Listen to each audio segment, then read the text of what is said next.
Bias is rarely announced. It is shown. Different rules for different people. Same mistake, different consequences. Your voice ignored, but others heard instantly. You feel it, but if you don't record it, you can't prove it. That's where most employees lose. They notice the pattern, but they keep it only in their head. Instead, document it. The dates, decisions, comparisons, who was treated differently and how.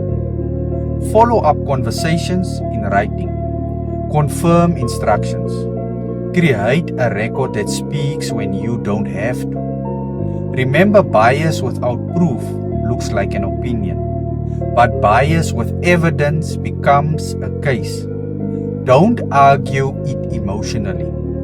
Build it strategically.